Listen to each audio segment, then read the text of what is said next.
Tem coisas que você pode bater o pé e ficar reclamando a vida inteira, não adianta.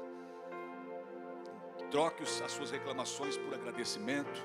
Agradeça a Deus por tudo, mesmo que não seja aquilo que você esperava, que você cogitava, né? Poxa, fiz todo um projeto, uma ideia, pastor, e de repente veio tudo ao contrário daquilo que eu esperava. Não foi como eu esperava, mas glorifique a Deus, porque Deus sabe de todas as coisas. Tem um provérbio muito antigo aí que o pessoal fala, que os mais antigos falam, que tem males que vêm para bem, né? Então tem coisas na nossa vida que realmente a gente tem que entender que Deus está no controle e Ele sabe de todas as coisas. Eu quero orar junto com você antes de nós lermos a palavra de Deus. Eu quero orar com você. Feche os teus olhos. Nosso Deus, mais uma vez, mais um domingo na tua casa, Senhor, mais um momento glorioso quando nós se reunimos nessa casa como igreja do Senhor para prestar um culto a Ti. Nós entendemos que a Tua glória está nesse lugar. É nesse local, como diz o salmista, que o Senhor ordena a bênção para sempre. É nesse lugar que a gente se fortalece, é nesse lugar que a gente busca forças em Deus. Tua palavra é poderosa para nos fortalecer. Nós saímos daqui, todas as vezes que o Senhor permite que a gente se reúne nesse lugar, a gente tem saído daqui fortalecido. Isso é verdade. Mais uma vez eu te peço então, querido Espírito Santo, que ninguém venha sair daqui triste, fraco, frustrado, desmotivado. Que todos que pisaram os seus pés aqui hoje, todos que estão aqui, Senhor, possam sair daqui hoje fortalecidos, animados, encorajados, fortes no Senhor. Deus, eu te peço, querido Espírito Santo, eu te peço, fortalece o teu povo, fortalece. É bem verdade que nós temos que continuar, meu Deus, nós não podemos parar. Meu Deus, fortalece-nos para podermos continuar. Eu te peço em nome de Jesus eu te peço, em nome de Jesus. Graças a Deus, amém, Jesus. Pode aplaudir mais uma vez a Jesus? Glória a Deus. Deus vinha falando comigo essa semana.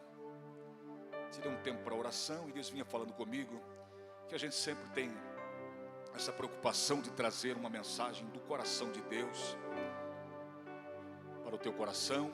E Deus vem falando forte ao meu coração essa semana nessa palavra aqui, e eu quero compartilhá-la com você. É bem verdade que você sabe que antes de nós transmitir a mensagem que a gente escreve aqui, que a gente escreve muita coisa aqui, pega os versículos, vai montando a mensagem. É bem verdade que antes de nós falarmos aqui, entregarmos essa mensagem para você, Deus já tem falado com a gente.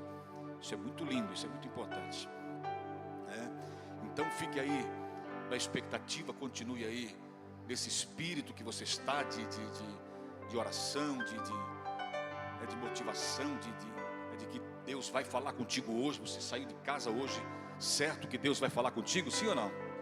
Então Deus vai falar contigo hoje. Primeiro Ele já falou comigo. Claro que muitas coisas que a gente prega, muitas coisas vêm na hora, vem quentinho, é na hora que a gente recebe. A gente só monta aqui o esqueleto, né? E aí aqui a gente dá carne, a gente, bota carne, nervos, aqui a gente dá vida, né? E a gente tem esse cuidado de sempre trazer algo do coração de Deus para a igreja. Nós estamos vivendo um tempo difícil. Os dias de Noé estão voltando, amém? Aqueles dias que antecederam ao dilúvio estão voltando. Estamos vivendo tempos difíceis. Há alguém que pense que tudo vai estar transtornado, para depois Jesus vir. Não, Jesus falou assim, eu fico nas palavras de Jesus. Jesus falou assim, assim como foram nos dias de Noé. Aí ele descreve como foram: comiam, bebiam, casavam, davam-se em casamento. Então perceba que parece que estava tudo normal. Ele vai contar uma parábola, a parábola da ceia. das bodas, ou melhor, desculpa, das bodas, ele vai contar uma parábola. E nessa parábola ele vai dizer que os servos saíram para convidar as pessoas para essa parábola. Essa parábola casa com isso aqui que eu estou falando. Perceba, os servos vão sair a mando do Senhor, convidar as pessoas para essa festa de casamento. E todos que receberam o convite de primeira mão rejeitaram, deram as suas desculpas. E as desculpas foram as das mais descabidas, das mais furrecas que a gente pode imaginar. Eu comprei um campo, vou ver o campo que eu comprei. Eu casei e agora não posso ir. Até essa justificativa é beleza, né?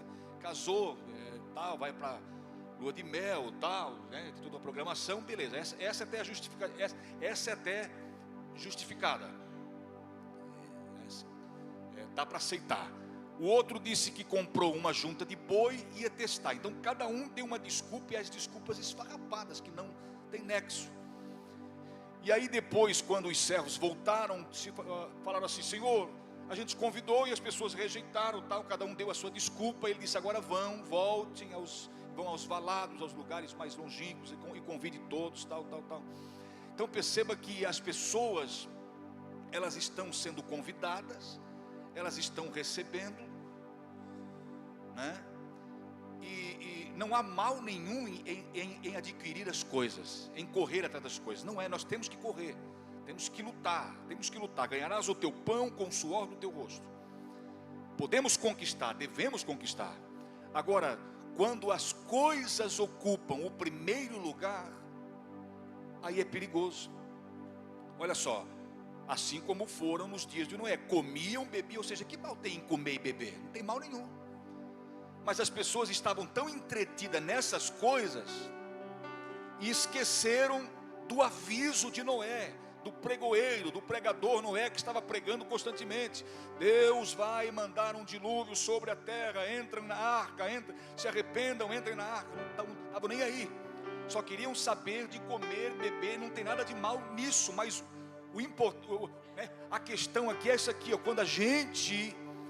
quando a gente coloca coisas no lugar, prioriza coisas e deixa o reino de Deus para trás, aí é que está o perigo.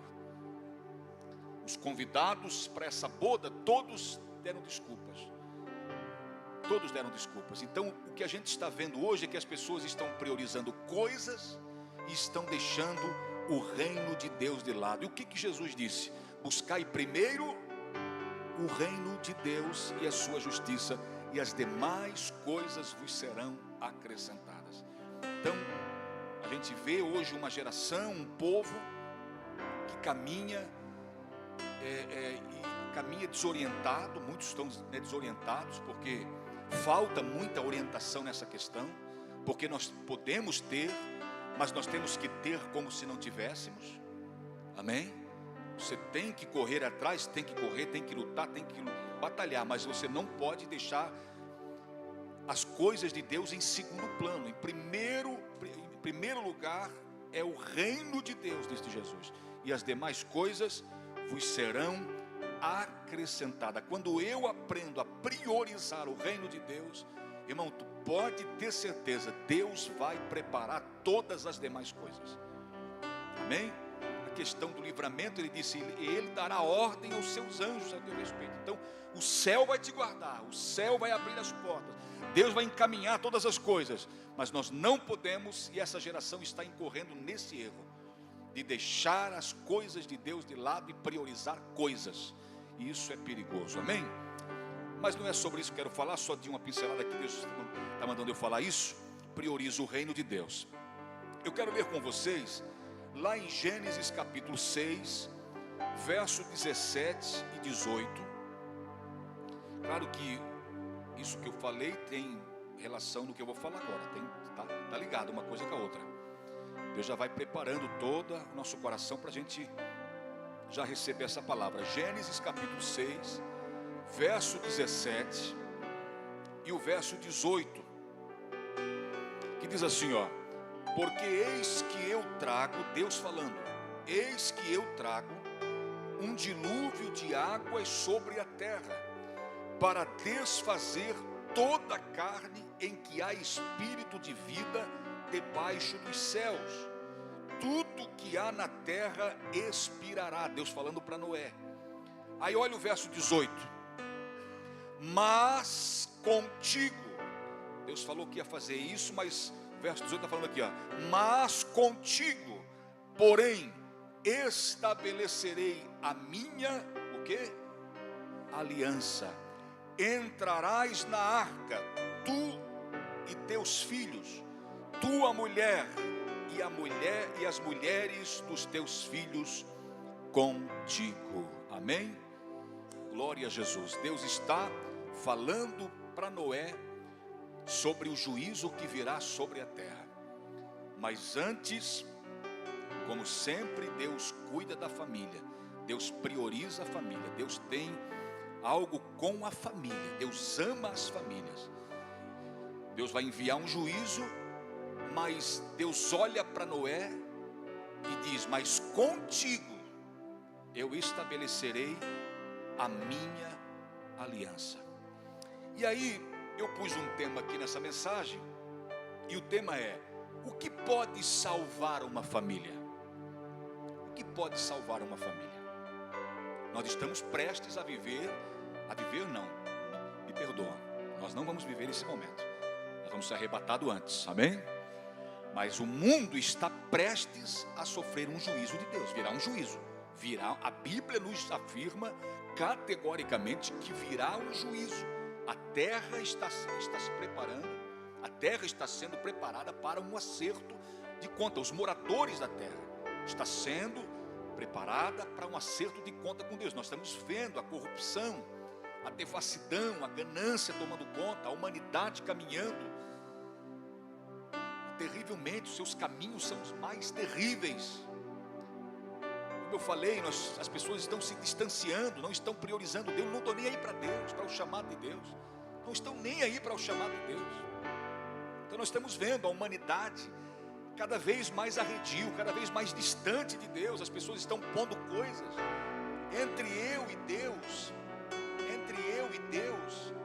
vai entrando tantas coisas que cada coisa que vai entrando vai se distanciando. Eu vou me distanciando de Deus, e quando eu me distancio dele, fica difícil eu estender a minha mão para pegar nele, ou ele pegar na minha mão.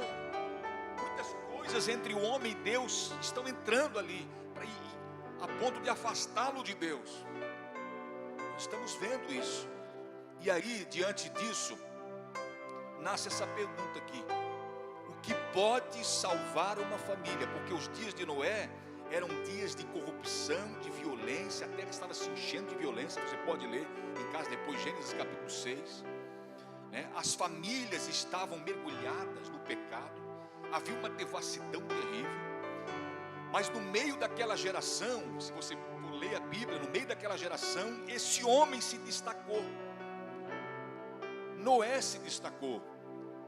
Noé foi diferente de todos. É por isso que a Bíblia vai dizer que Deus olhou para esse homem. Então, no verso 18 que a gente leu, no verso 17, Deus anuncia o juízo.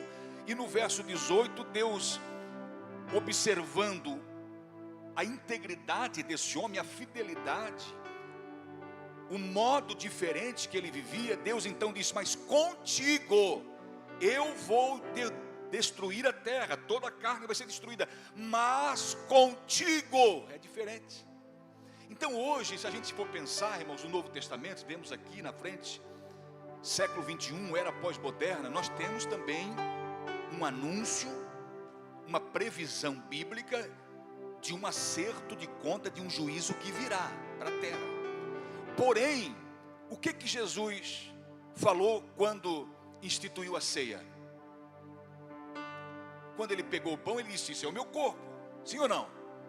Uma tipologia, isso é meu corpo. Quando ele pegou o suco de uva, o suco da vide, ele falou assim: ó, esse é o sangue da nova aliança.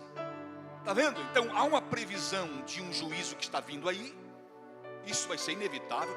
Eu não acredito nessas coisas, pastor, viu? No fim do mundo. Pois então, aí fica você com as suas crenças aí, com a sua incredulidade. Mas a Bíblia fala que virá um juízo. Do jeito que está indo, estamos caminhando para lá. A humanidade está caminhando para lá. Agora, o que Deus faz antes do juízo? Deus faz uma aliança com a gente, que Ele vai nos preservar. Eu acho tão lindo isso aqui, eu acho tão lindo, porque, olha só, olha o verso 18 com carinho comigo, pode pôr aqui no telão, irmãos, verso 18, Gênesis capítulo 6, verso 18, olha só: mas contigo, porém, estabelecerei o que? A minha aliança. Olha só, contigo estabelecerei a minha aliança. Mas olha como Deus é tão glorioso, que essa aliança que Deus faz, ela é abrangente, ela abrange mais, ou seja, ela abrange a nossa família. Deus, quando olhou para Noé, Deus disse: eu não vou salvar somente ele, eu vou fazer uma aliança com ele, e ele vai ganhar a sua família. Essa aliança abrange também a sua família. Amém, queridos? Glória a Jesus, amém? Glória a Deus. E olha só: mas contigo, porém, estabelecerei a minha aliança. Entrarás na arca, tu e os teus filhos, a tua mulher e as mulheres dos teus filhos contigo. Está vendo? Está vendo como essa aliança abrange a família? Está vendo, irmãos? Que coisa linda. E o que pode salvar uma família? Eu já vou entrar nesse detalhe, o que pode salvar uma família à luz desse texto. Mas primeiro nós temos que saber que em contrapartida tem muitas coisas que podem destruir a família. E o que pode destruir a família? Os irmãos podem pôr para mim aqui Jó capítulo 1 verso 18. O que pode salvar a família? Nós vamos ver à luz da Bíblia. Mas também nós temos que saber que há muitas coisas que podem destruir a família. Eu não quero me ater a isso, porque nós sabemos o que pode destruir a nossa família. Nós sabemos o que está destruindo muitas famílias. Nós somos sabedores disso. Então eu quero me ater mais ao que pode salvar a família, porque nós precisamos desse alerta, amém? Porque o que é de ruim nós já sabemos, sim ou não? O que é de ruim nós estamos cheios dessas coisas. Através da mídia, as informações chegam muito ligeiras. Então de coisas ruins nós estamos cheios. Nós sabemos o que está botando as famílias a perder, o que está ocasionando a destruição das famílias. Agora o que nós precisamos saber é o que pode salvar a família. Eu quero me ater a isso. Mas primeiro eu preciso mostrar para você que existem alguns ventos que destroem a família.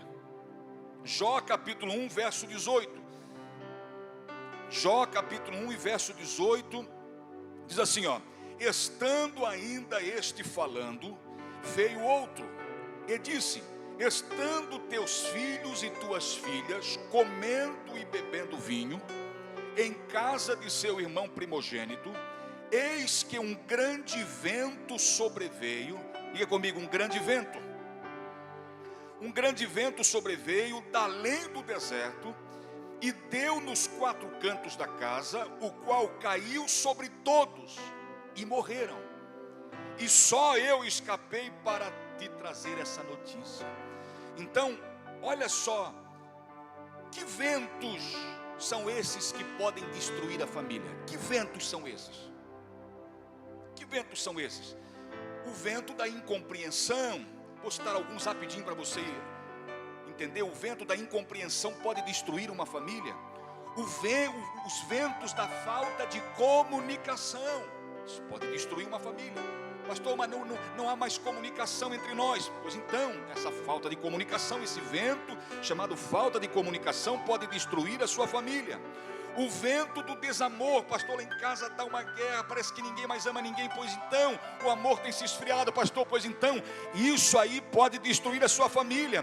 O vento da pornografia pode destruir a sua casa também, a sua família. O vento das heresias podem destruir a sua casa.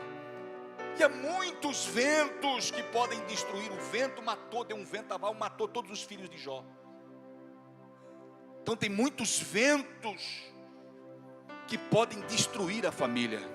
E você sabe disso, o que pode e o que não pode. Todos nós aqui somos bem inteligentes, irmãos. Nós já estamos lá na frente, sim ou não? Sim ou não? Nós já passamos daquela fase de meninos inconstantes, como Paulo chamou os irmãos de Corinto. Paulo foi obrigado a chamar os irmãos de Corinto de meninos inconstantes. O escritor aos Hebreus vai dizer que pelo tempo já era para nós sermos mestres.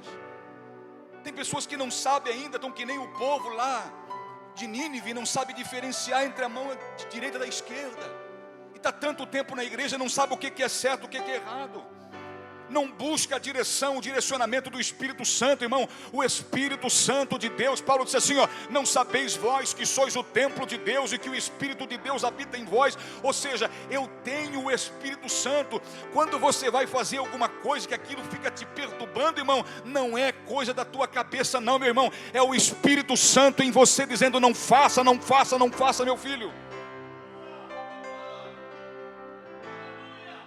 Nós temos o Espírito Santo, então tem coisas que a gente faz que já não era mais para a gente fazer, irmão.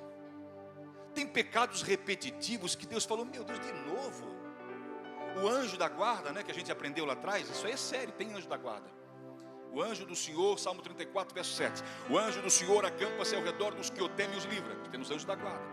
O anjo que te acompanha, o teu anjo da guarda te acompanha, ele diz: mas de novo ele vai fazer isso? Já foi instruído, já foi falado quantas vezes? Eu o já livrei de muitos, mas essa ele vai se pôr em perigo de novo. Então tem coisas que não dá mais, irmão. Tem ventos que a gente sabe que vem para matar. Então, irmão, sai fora. Viva uma vida de sabedoria na presença de Deus. Você já é, aleluia, um filho de Deus já crescido, meu irmão. Você já é um filho de Deus crescido, meu irmão. Tem pecados que você não pode mais cometer, não pode mais. Tem coisas que a gente não pode mais incorrer nos mesmos erros. Tem gente que 10 anos dentro da igreja, os mesmos pecadinhos de sempre. Os mesmos pecados de sempre. Então, tem muitos ventos que podem matar a família. E nós sabemos, tem muitos ventos que podem destruir. Cuide. Eu falei isso aqui, agora eu quero que você entenda uma coisa. Deixa eu trazer aqui um raio de esperança. E tem esse raio de esperança, tem uma luz no fim do túnel, pastor? Tem uma luz no fim do túnel. Eu vim para te anunciar isso. Existe uma saída, existe. O que pode salvar uma família? Em primeiro lugar, quando eu falo em família, eu me lembro do carcereiro lá de Atos capítulo 16. Quando houve aquele terremoto, Paulo e Silas, houve aquele terremoto, todos os presos iam fugir. O carcereiro pegou a espada, queria se matar. Paulo disse: não faças tal. E aí Paulo conversou com ele, falou para ele da salvação. E ele disse: tá, então o que eu tenho que fazer então mediante o que você falou? Ele disse: crê no Senhor Jesus Cristo e será salvo tu e a tua casa. Primeira coisa que salva uma família de fato, irmãos, é o quê? Crer no Senhor Jesus Cristo. É simples assim, pastor? Sim, é simples. Crer, de fato crer. De fato crer. Não só crer na hora da bonança, não só crer quando tudo vai bem. Crer em todas as circunstâncias. Eu creio em Deus. Então crer salva a família, crer em Jesus. Agora, segundo lugar, pastor, o que pode salvar uma família? É ter azeite em casa. E o azeite é um símbolo da unção, é um símbolo do Espírito Santo. Estão lembrados daquele episódio de 2 Reis, capítulo 4? Aquela mulher que o seu esposo faleceu, e ele era um homem temente a Deus, trabalhava lá na escola de profetas, e ela foi ter com o homem de Deus, profeta de Deus, e disse: olha, meu marido teu servo temia Deus, ele veio a falecer, e agora os credores vieram para levar os meus filhos cativos em favor da dívida. Não tem como eu pagar a dívida, eles querem levar os meus filhos para ser escravo. E o profeta, todo profeta de Deus que se preza profeta de Deus, ele tem sim uma palavra de Deus para a tua vida. Pode ir firme nele, pode chegar nele, ele tem. Se ele é de Deus, ele tem um direcionamento para ti. Deus vai usá-lo como um canal para a tua vida.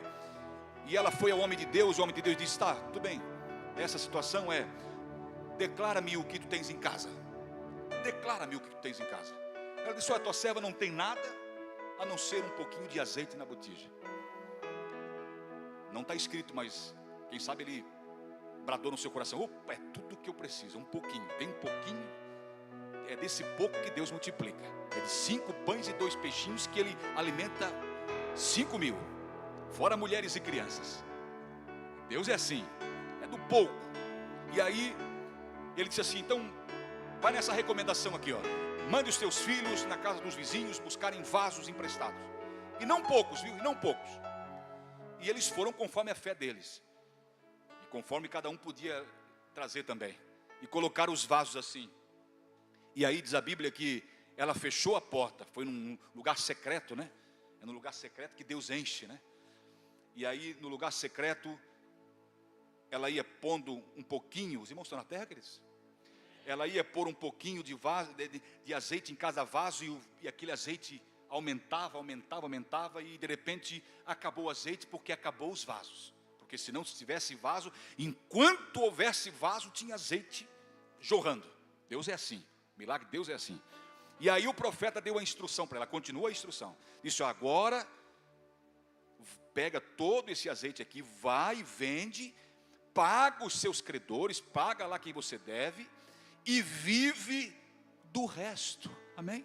Então não salvou a família? Então ter azeite em casa salva uma família. É a presença, perceba que o que salva uma família? Jesus Cristo, porque Ele deu a sua vida. O que salva uma família? É o Espírito Santo, é ter a unção do Espírito Santo. O Espírito Santo é dado depois que Jesus passa lá todo o processo do Calvário.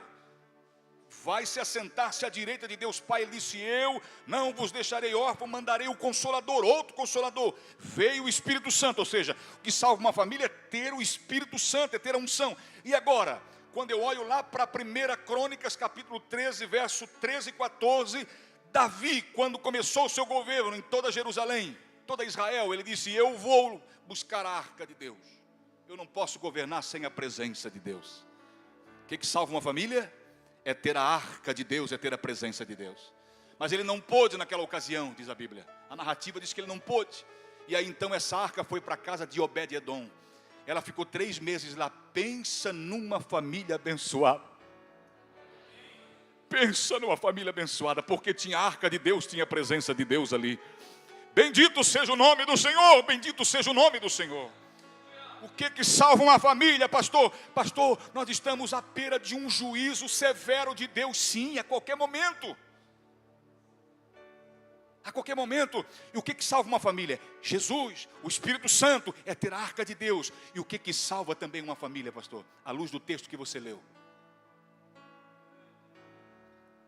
É ter aliança com Deus. O que salva uma família é ter esta família ter aliança com Deus. Perceba, contigo eu vou destruir tudo, Noé, mas contigo eu farei uma aliança. Entra você, seus filhos, sua mulher e a mulher dos teus filhos na arca. Ou seja, eu faço uma aliança e salvo a tua família através de você. Bendito seja o nome do Senhor. Se isso não te alegra, eu não sei mais o que falar. Que você tem uma aliança e por isso que você vai ser salvo, a tua família vai ser salva. Crê no Senhor Jesus Cristo, meu irmão, e será salvo tu e a tua casa, meu irmão. As bênçãos de Deus abrangem toda a família. Perceba comigo que a aliança que eu faço com Deus, ela protege a minha casa, ela protege a minha família. Sabe por quê? Porque todos vão entrar aonde? O que Deus falou? Entrem na... Ou seja, proteção. Eu dou a vocês a proteção. Por você ter uma aliança comigo, eu dou a você e a sua família proteção. Entrem na arca. Entrem na arca. Entrem na arca. Eu acho tão lindo que Deus usa Noé. Noé foi um pregoeiro, segundo Judas. Judas chama ele de pregoeiro. Pregoeiro da justiça, fala assim. Tem versões que falam assim: Noé é o pregoeiro da justiça. Noé foi um pregador. Noé não ganhou multidões. Noé não ganhou multidões. Noé não liderou uma multidão de gente como Moisés liderou. Noé não recebeu as leis, não falou cara a cara com Deus, não entrou no lugar santíssimo. Ele foi um pregador, ele recebeu um chamado, uma missão para construir um barco. E durante toda aquela construção que ele tinha que fazer, durante todo aquele tempo que ele ia construindo, ele tinha que avisar o povo desse grande cataclismo que viria na terra. E aí ninguém deu ouvido, mas toda aquela multidão ouviu as pregações dele, mas porém, ninguém quis, somente a sua família. Eu penso comigo, se eu conseguir ganhar pelo menos a minha família, irmão, pensa comigo, não está de bom tamanho já? Sim ou não? Pensa na sua família. Claro que hoje nós temos possibilidades de ganhar muito mais. Ide por todo mundo, fazei discípulos de todas as nações. Mas tem pessoas que querem pular lá na frente. Não querem primeiro ganhar a sua família. A exemplo de Noé, comece com a sua família, irmão. Ganhe a sua família, meu irmão querido, amém? Aliança fala de compromisso, fala de fidelidade. Pastor, eu tenho uma aliança com Deus. Pois então, você tem compromisso? Aliança é compromisso. Pastor, eu tenho uma aliança com Deus, por isso que eu quero ganhar minha família. Pois então, aliança é fidelidade. Aliança é obediência a Deus. Eu tenho uma aliança. Quem tem uma aliança já se entregou totalmente a Deus. Não tem mais reserva. Até aqui Deus me coordena, até aqui eu recebo recomendações, até aqui eu recebo instruções, mas daqui para frente não, eu sou dono do meu nariz. Não funciona assim com Deus. Quando você entrega a tua vida para Ele, meu irmão, você não é mais dono de si. O apóstolo Paulo disse, já não vivo mais eu, mas Cristo vive em mim. E a vida que agora vivo, disse Paulo, vivo-a na fé do Filho de Deus, que se entregou por mim. Isso é muito sério. Aliança com Deus é sério. Eu digo uma coisa para você, não basta os pais serem fiéis. Não basta os pais serem fiéis. Você tem que levar os seus filhos para essa aliança também. Atenção, pai, você que está aqui. Atenção, você, pai, que me assiste agora. Não basta você ser fiel, você tem que levar os teus filhos a essa aliança com Deus também, como Noé fez. Noé é o grande exemplo disso. Eu posso ouvir um glória a Deus por isso? Você crê nessa palavra que eu estou falando, irmão? Que Deus quer que você inclua também a sua família nessa aliança. Ah, pastor, eu podendo me escapar, eu me escapando, né? Escapa-te por tua vida, não olhes para trás, né? Mas você tem que ganhar a sua família. Você tem que evangelizar, falar da tua família. Pastor, aí vem aquelas desculpas, né? De todo crente. Profeta da terra, da casa não tem honra, pastor, na sua casa. Em casa é difícil. Pois então o profeta não tem honra talvez na casa. Mas não precisa ser profeta na sua casa. Quem falou que tem que ser profeta na sua casa? Seja um evangelista. Amém. Jesus de Nazaré, quando não foi aceito lá, foram essas palavras que foram faladas nessa ocasião. O profeta não tem honra na sua casa, quando foram falar com ele. Mas é como se ele falasse assim, ó, eu não estou aqui como profeta, eu estou como evangelista. E eles vão te ouvir. Amém? Olha só, Atos dos Apóstolos, capítulo 16, verso 31. O carcereiro perguntou a Paulo e Silas, o que devo fazer para me salvar, meus senhores? E eles falaram, crê no Senhor Jesus Cristo e serás salvo tu e a tua casa. Preste atenção, crer no Senhor Jesus Cristo e serás salvo tu e a tua casa. Ou seja, não é uma religião, creia na minha religião. Não é isso.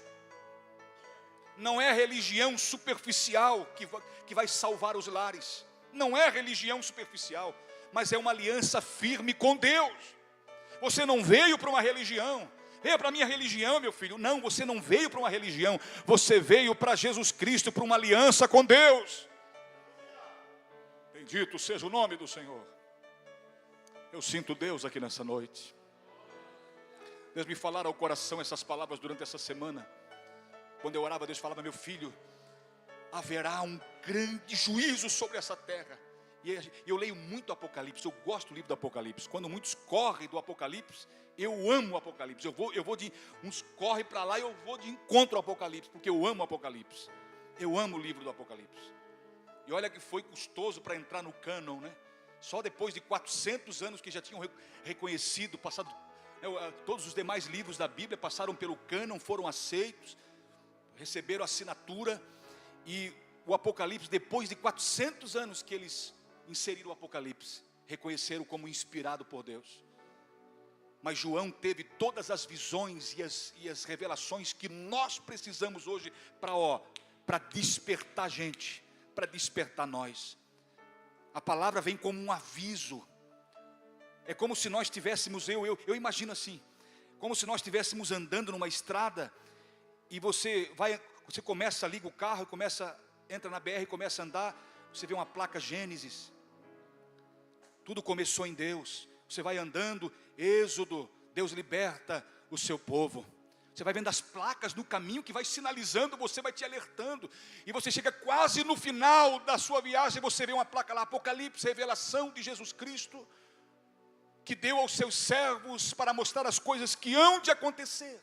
Está vendo? Está vendo, irmão, como Deus é revelação de Jesus Cristo? Tem pessoas que fazem confusão, é complexo o livro, pastor, de Apocalipse, é difícil de entender, irmão. Apocalipse não é mistério, Apocalipse é revelação de Deus. Cabe a nós agora gastar um tempo para estudá-lo com carinho e com responsabilidade. E hoje tem muitos auxílios, tem muitas ferramentas que a gente põe do lado da Bíblia, que nos auxiliam para entender o texto, os comentários bíblicos maravilhosos. Então não se assuste, Deus vai sinalizando, essas coisas é Deus sinalizando, amém, queridos? Porque nós estamos caminhando para onde, pastor? Para o céu. E aí a gente precisa, a partir dessas sinalizações que a gente vê, cuidado, pecado à direita, cuidado, pecado à esquerda. Você vai se desviando, você vai estando ali atento.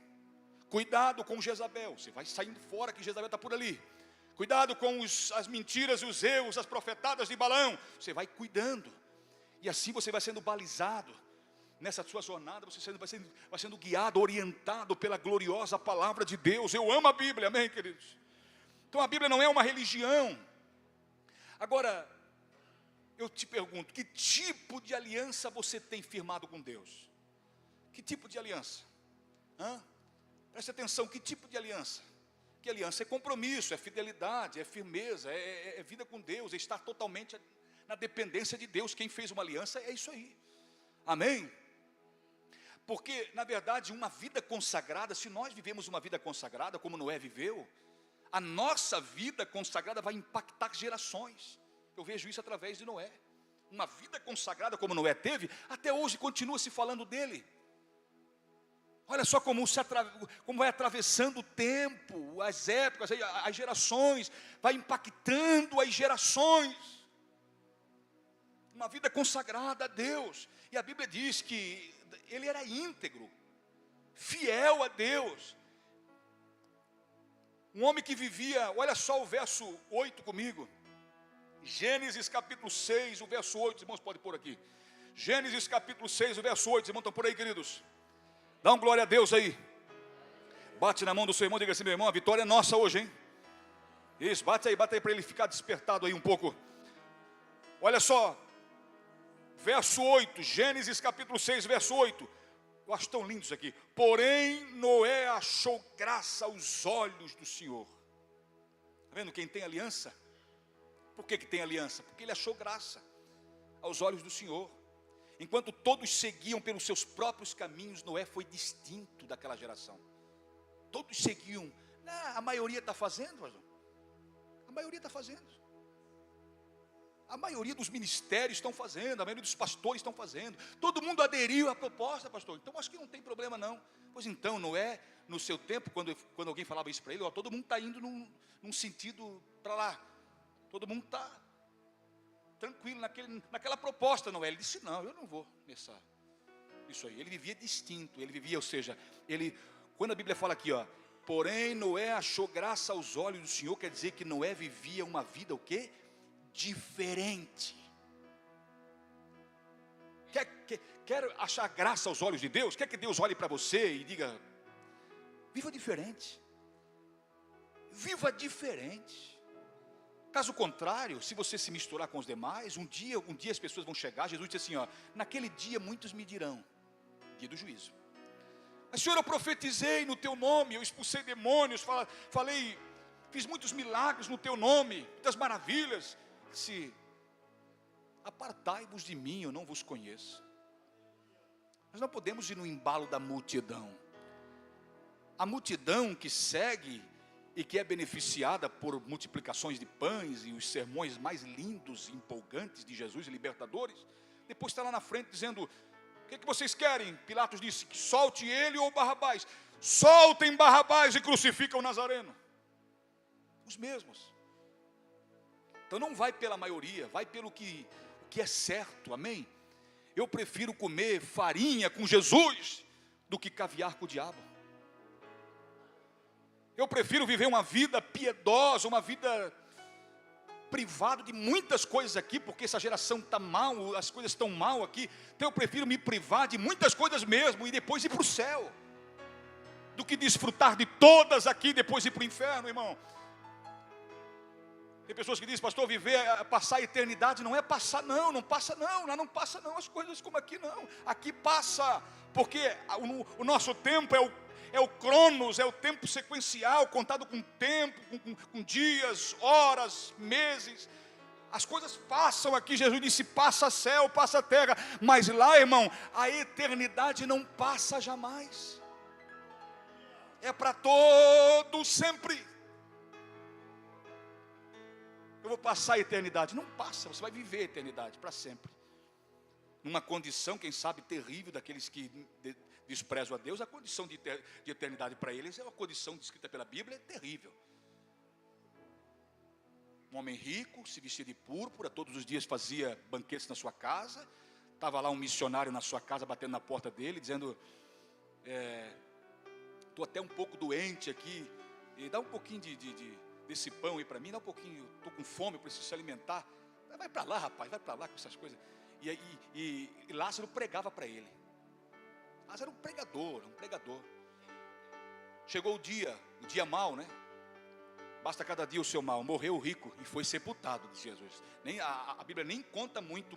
Só morreu o rico e foi sepultado, pronto. E aí vai dizer depois a situação que ele se encontrava depois da morte. E Lázaro não. Lázaro morreu e foi levado, olha só, olha a diferença. Foi levado pelos anjos ao seio de Abraão. Está vendo como é que o crente é a morte do crente? Para você ter uma ideia, quando o crente tomba aqui, quando o seu corpo tomba aqui, quando ele vai para o pó dormir, o corpo, não a alma, que Jesus falou para o ladrão da cruz: hoje mesmo estarás comigo no pó da terra. Isso não, né? Não, hoje mesmo estarás comigo aonde? No paraíso. O corpo vai dormir no pó da terra, mas a alma vai para o paraíso. Lázaro se encontrava no paraíso, num lugar de delícias. Em contrapartida, o rico estava lá dizendo: pelo menos que agora ele venha então, pelo menos isso, que ele venha então, molhe a ponta do seu dedo e me refresque a língua, porque estou sendo atormentado por essas chamas. E mais um pedidinho, pai Abraão, que é uma figura de Deus aqui, de Jesus Cristo. Mais um pedido somente. Vou protocolar esse pedido aqui, por favor, dá uma atenção para ele. Mande que alguém vá lá avisar os meus 5 irmãos, para que não venham para cá também. Mande alguém avisá-lo, ou seja, para quem nunca investiu em missão e gastava todo o dinheiro com festas, e menosprezava o missionário, agora estava lá pedindo que o missionário molhasse pelo menos a ponta do dedo e refrescasse a sua língua, e que alguém fosse fazer missão, e fosse lá avisar os irmãos dele, meus 5 irmãos, para que não venham para cá, para esse lugar de tormento. Pai Abraão só deu uma resposta, nem foi para a gaveta, nem foi para a gaveta o pedido dele, já foi posto na mesa para análise na hora, e nem foi muito analisado também, porque o que está escrito aqui, o pai não revoga. Se a lei dos medos e dos persas não era revogada, imagina uma lei furreca, que tinha que ser cumprida. Imagina a lei de Deus. Jesus disse: passa o céu, passa a terra, mas o quê? As minhas palavras não hão de passar. Ele pegou o pedido direto, veio na mão dele, colocou na mesa, e disse: não dá. Lá na terra tem Abraão e os profetas que pregam. Os profetas que pregam lá. Diga para ele lá que ainda que um morto ressuscite, eles tão pouco iriam crer, se eles não crêem nos que estão vivos lá na terra pregando para eles. Então é muito sério isso aí, amém, queridos? Quem está aí? Dá um glória a Jesus, bem gostoso. Mas enche o pulmão para dar um glória a Deus, vai, enche o pulmão. Glória a Jesus. Isso, glória a Deus, glória a Deus, glória a Deus. Então o que salva uma família, pastor Marco? é ter Jesus, crer no Senhor Jesus Cristo. O que salva uma família é ter o azeite. Estou recapitulando para você guardar isso no seu coração, as 7 chaves, guarde isso. O que salva uma família, pastor Marco, é ter a arca de Deus, a presença de Deus. O que salva uma família é ter uma aliança com Deus. O que salva uma família, pastor Marco, é viver diferente como Noé viveu. Porque a tua família tem que ver que você vive diferente para você ganhar ela. E se você continua aquele grosso que você sempre foi, aquele homem grosso, estúpido, você nunca vai ganhar. O cara é mais grosso do que elefante com cachumba, como diz o pessoal. Como é que vai ganhar alguém para Jesus? Na igreja, um certo dia, alguém contou uma história dizendo que a mulher do pregador, do pastor, pegou e era um culto, ela chegou na igreja com mala, com as criancinhas, tudo com malinha, com sacolinha assim na mão. Aí alguém disse, mas o que está acontecendo que a mulher do pastor veio com mala, de mala e cuia, como diz o pessoal, as criancinhas, tudo com sacola, tudo o que aconteceu. Aí ela disse, uma palavra aqui, é porque eu vim morar na igreja, porque aqui o meu marido é um anjinho, em casa ele é um diabinho, então eu vou morar na igreja, que aqui ele é um anjinho sempre. É perigoso isso aí, isso é perigoso, amém? Seja verdadeiro, então, seja diferente, como Noé foi, né? A graça de Deus, a graça que Deus achou em Noé, irmãos, foi o resultado de uma vida que contrariava todos os padrões da época. A graça que Deus achou em Noé foi uma vida que contrariava, porque ele tinha uma vida que contrariava todos os padrões da época.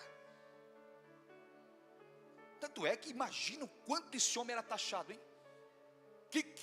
Quais eram os adjetivos que eles usavam, dos mais os palavrões, de chamar ele de velho gagá, daí para cima. Quando ele saía para a floresta com os filhos, com o machado nas costas para cortar as toras, para rachar, para fazer ali a arca, tá? Imagina o quanto que ele sofreu, hein? Fosse nos dias de hoje, hein? Eu vou entrar com um processo contra vocês por calúnia e difamação. Isso é bullying, hein? Se fosse hoje, né? Mas naquela época não é, entrava aqui e saía aqui. Amém? Quem tem convicção naquilo que prega, naquilo que carrega com ele, irmão, é diferente, amém? Fala com precisão, fala com graça, fala com habilidade, fala com graça. Muita maestria, viu, irmão? Sem nenhum temor de nada, tá? Agora, olha só, o verso 9, estou terminando já. O verso 9 diz assim, ó. Noé, Gênesis capítulo 6, verso 9. Que pode salvar uma família, hein, irmãos? Guarde aí. Olha só, Gênesis capítulo 6, verso 9. Noé era um homem justo e íntegro. Entre os seus contemporâneos, Noé andava com Deus. Está vendo? A tua integridade, a tua justiça, o modo justo que você vive, a tua justiça, a justiça de Cristo imputada em você, claro, hoje é assim, né? Que a nossa justiça é como trapo de imundícia, então é desconsiderada. Então hoje é a justiça de Deus em nós, imputada em nós, somando com a nossa, porque tem a nossa parcela de contribuição também nisso aí, que ninguém é isento de nada, de nenhum, todos nós temos deveres, para com o reino de Deus, temos muitos benefícios, mas também temos nossos deveres para fazer, né?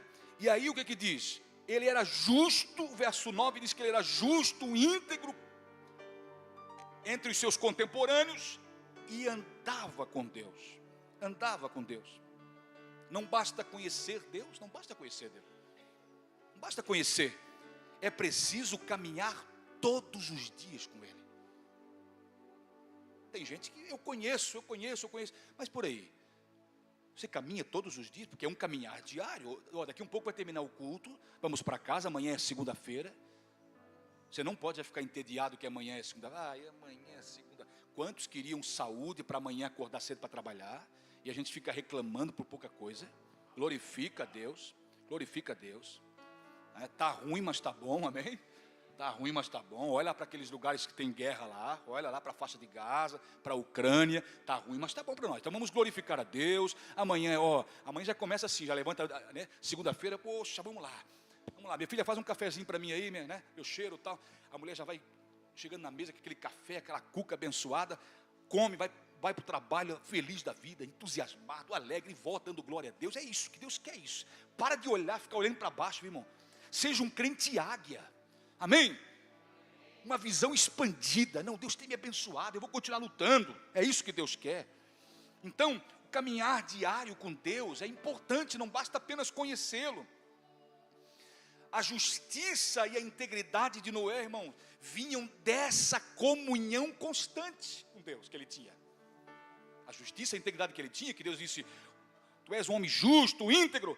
Essa justiça e essa integridade vinham da sua constante comunhão com Deus. É aquilo que eu falei aqui, amanhã é segunda-feira, estou em comunhão tanto como agora no culto. Eu não sou crente só na igreja, eu não penso em Deus só nesse momento, eu não leio a Bíblia só aqui na igreja, eu não penso em Deus só aqui, eu sou crente amanhã, depois, todos os dias, eu vivo uma vida com Deus. Levante a sua mão, diga Deus, eu estou aqui. Diga, sonda o meu coração, meu Deus. Quem anda com Deus não caminha sozinho, meu irmão. Nunca fale que está sozinho, amém? Se você crê nele, diga, Deus está comigo. Aleluia.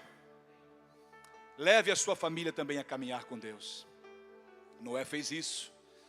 Pastor, os filhos de Noé tinham a possibilidade de dizer não para o pai também, como os outros falaram? Tinham. Livre-arbítrio, irmão. Noé não ia pegar e dizer,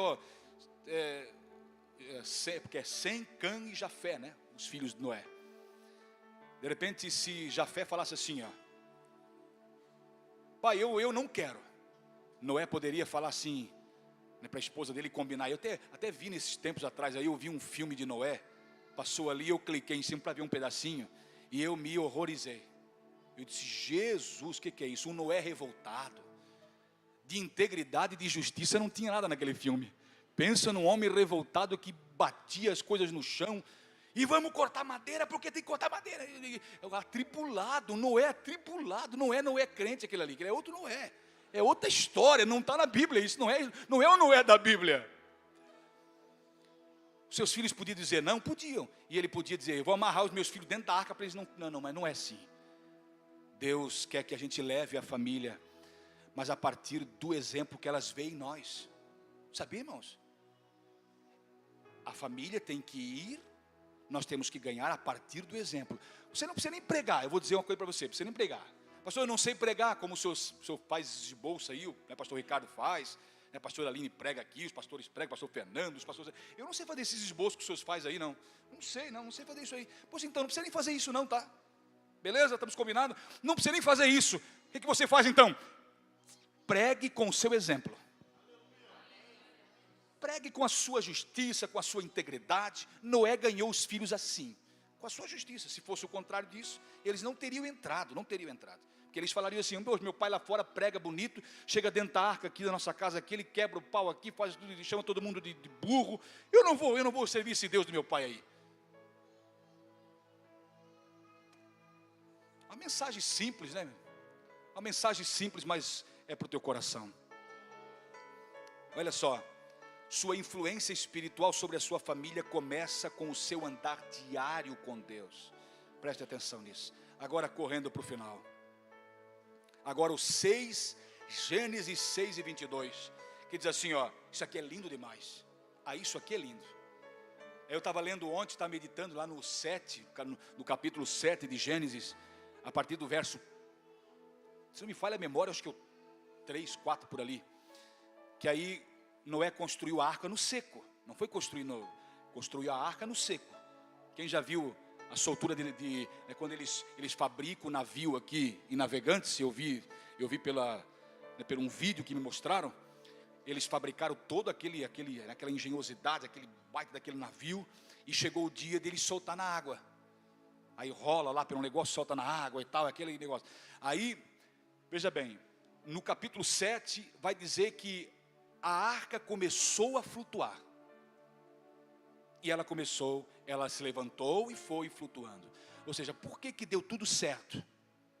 Porque se ele não tivesse feito conforme Deus lhe falara, quando as águas viessem e suspendesse a arca, talvez ele fizesse fora da medida, um lado mais para cá do que para cá, o peso mal distribuído, que tem que ser bem distribuído o peso. O Quem sabe se ele fizesse conforme, não, eu vou fazer a metade aqui do jeito que Deus recomendou, e o restante eu vou fazer do meu jeito. Ou seja, uma obediência parcial. Eu vou só obedecer ele parcialmente. E o restante eu vou fazer conforme a minha arqueologia. Quando a arca fosse suspensa, com certeza, irmão, quando a água levantasse a arca, pronto, foi todo um trabalho de 120 anos. Mas por que deu tudo certo? Chegou 120 anos, Deus disse, Noé, entra agora você e sua família na arca. Deus deu mais 7 dias. Aí Deus foi lá e ele mesmo fechou a porta. As águas vieram, suspenderam a arca começou a flutuar normalmente. Foi um sucesso de engenharia, foi um sucesso de trabalho. Todos aplaudiram, né? Aquele aplauso, só a família de Noé, 8 pessoas, né? Até o macaquinho estava dentro da arca, quem sabe, funcionou, estamos salvos, funcionou. Porque havia apreensões, até mesmo, quem sabe, nos filhos de Noé. Meu Deus, será que isso vai funcionar quando vir? Mas é assim, se você faz tudo conforme Deus manda, olha para mim aqui, vai dar certo, não tem como dar errado. Olha o verso 22, Gênesis 6, 22. Assim fez Noé, conforme tudo o que Deus lhe mandou, assim fez. Está vendo? Tudo, não foi uma obediência parcial, meu irmão. Não foi uma obediência parcial, foi uma obediência total, até porque uma obediência parcial se caracteriza uma desobediência. Porque ou eu sou 100% de Jesus, ou eu não sou. Porque Deus não divide casa com ninguém, Ele não pega você e faz uma kitnet. Porque o nosso corpo é a casa de Deus, né? Ele não pega essa casa aqui, divide em vários compartimentos, faz kitnet. Mora a Maria, mora a Aparecida, mora o João, mora o Paulo, mora não sei das quantas, e lá no recôndito, lá eu moro. Deus não faz isso. Deus não divide casa com ninguém. Ele é exclusivo, Ele tem que ser exclusivo na nossa vida. Agora olha só.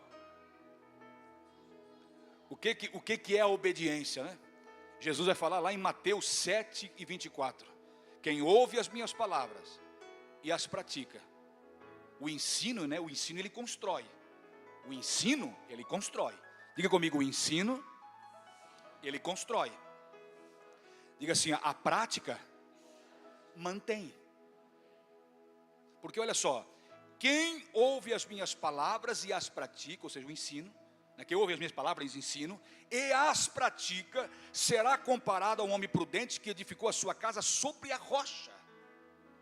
Então o que vai manter essa casa firme, porque aí Jesus vai falar que vem chuva, transbordam os rios, sopram os ventos, e combate contra aquela casa, e a casa fica intacta, não vai ao chão, suporta os intempéries, suporta as tribulações. Por quê? Porque esse alguém que construiu essa casa é sábio, ele ouve, ele constrói a partir do que ele ouve, e ele mantém a partir daquilo que ele pratica, amém, queridos? E não era assim, não era esse cara. Ouviu de Deus, e disse, Senhor, vou fazer tudo conforme o Senhor falou, hein? E fez, de fato fez. O projeto, em parceria com Deus, porque Deus deu todas as medidas da arca, farás 3 compartimentos. Um para o Pai, um para o Filho, um para o Espírito Santo. Átrio, lugar santo e lugar santíssimo. Faz 3 lugares aí, porque tudo é 3, tudo se resume em 3. A trindade desse Deus. E quando veio para provar, porque o que provaria que se daria certo, eram as águas suspendendo ela e ela flutuando sobre as águas. O que vai dar certo, que alguém disse que vai dar certo, e vai saber que dá certo, é quando vem a tribulação você permanecer. Aí não, esse aí se converteu. Esse aí aceitou Jesus dos crentes, se batizou nas águas e hoje está um exímio crente. Pensa numa pessoa balizada na fé, uma pessoa dinâmica, poderosa, crente ao extremo, porque ele passa pelo vento. O que vai testar não basta apenas construir, depois se vai aguentar os ventos. A semente que recebe a palavra de Deus, depois os cuidados do mundo é que acaba ferrando com a semente e não deixando brotar, Jesus disse, na parábola do semeador. Então não é o agora, é o depois. Não é agora no culto, nós estamos aqui, todo mundo é crente, a gente sente aqui um gigante, sim ou não? Nós sentimos um gigante na fé, parece que você vai passar por cima de tudo, e passa mesmo. Mas é depois, amanhã de manhã, quando você levanta cedo para trabalhar. É isso que eu falei para você. Levanta já glorificando a Deus. Faça diferente. É a permanência que está em jogo. Não é somente levantar. Eu comprei uma vez uma casa. E alguém me disse, essa casa aqui... Melhor, eu vendi uma casa. E eu falei para essa pessoa, essa casa aqui tem mais de 40 anos. Quando eu comprei a casa, alguém já me falou que era esse tanto de anos. Casa de madeira, toda madeira de lei. Essa casa aqui, ou seja, alguém que fez ela lá atrás, fez bem feito. Passou por várias tempestades e manteve-se a casa. Depois alguém disse, 40 anos já fazem que está aí. Amém? É isso. Vamos nos colocar de pé? É isso, obediência. A obediência vai salvar a tua família, viu? A tua vida diferente vai salvar a tua família. Preste atenção, cuide os ventos contrários. Você já sabe quais são os ventos contrários que vêm para destruir. Agora estou te dizendo que o que pode salvá-la. O que pode salvá-la. Quem crê nessa palavra? Quem crê nessa palavra? O que pode salvar, eu te mostrei aqui à luz da Bíblia. Então se você, irmão, não cuidar, irmão, é terrível, porque uma vez que a pessoa não sabe, sofra o mal, ainda Deus é tão misericordioso que vai ao encontro, estende a mão. Agora, se o camarada foi avisado, olha, ninguém pega nada dos despojos de Ai, viu? Ou de Jericó. Ninguém pega nada de lá, isso tudo vai ser consagrado a mim. Aí o camarada vai lá, incorre em erros, em Jericó. Vai lá, pega capas, pega as coisas que foram consagradas a Deus. Já foi avisado, vai morrer, vai morrer. Deus não vai livrar, porque já foi avisado muitas vezes. Falta obediência, obedecer não quer muitas vezes. Quer muito sacrifício, mas sacrifício sem obediência não resulta em nada, por favor, não resulta em nada. Deus está cansado de gente. Deus não está impressionado com quem sobe escadaria de joelho, anda quilômetros a pé. Deus não quer isso aí de ninguém, irmão. Deus quer obediência à sua palavra. Noé foi um cara obediente a Deus, é por isso que ele salvou a sua família. O que vai salvar a sua família é a obediência sua, lá na sua casa, começando pela sua casa, porque Jesus falou assim, Jesus falou que o evangelho é pregado. Jesus falou assim, converteu o coração dos pais aos filhos. Ele falou, esse episódio. Converter o coração dos pais aos filhos, ou seja, primeiro tem que haver um acerto dentro da casa, para depois querer abranger, querer alargar as tendas. Fecha os teus olhos e diga, Deus, eu entendi. Diga, se você entender, diga, Deus, eu entendi. Eu entendi, eu saí daqui hoje entendendo. Eu saí daqui hoje com clareza na minha mente. Diga, eu saio daqui hoje com clareza na minha mente. Não tem nenhuma coisa, nada.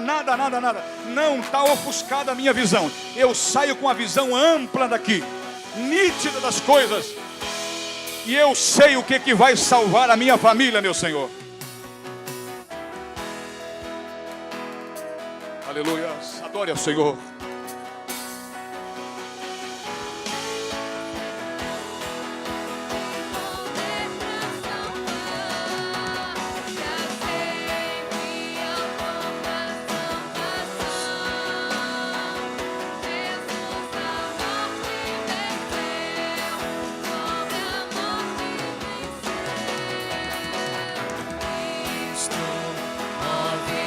As montanhas e tem poder para salvar, tem poder para salvar.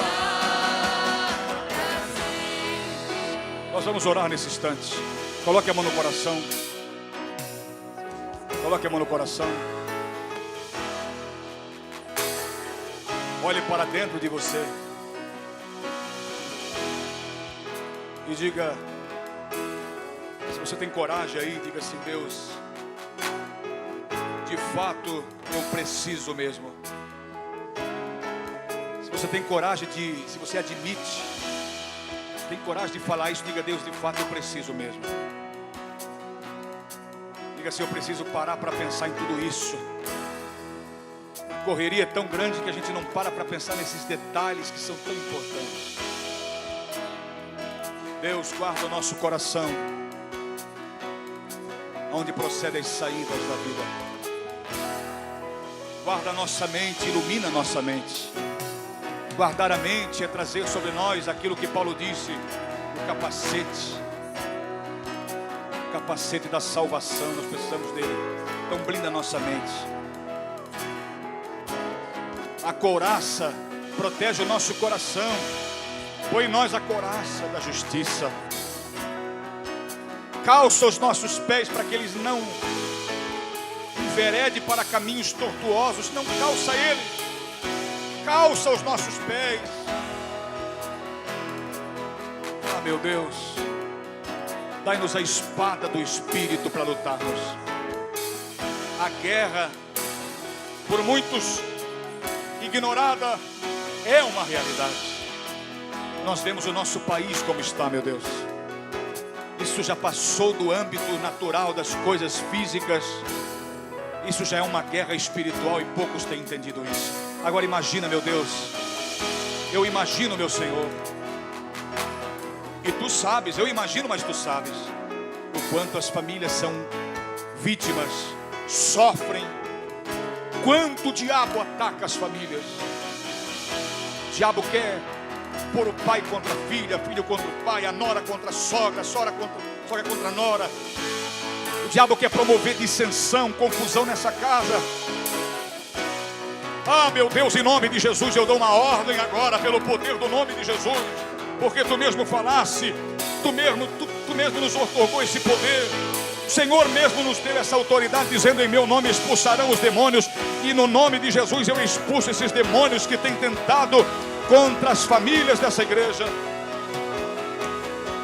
Meu Deus, em nome de Jesus, entra com providências. Entra com providências nos lares, nas famílias, resgatando-os.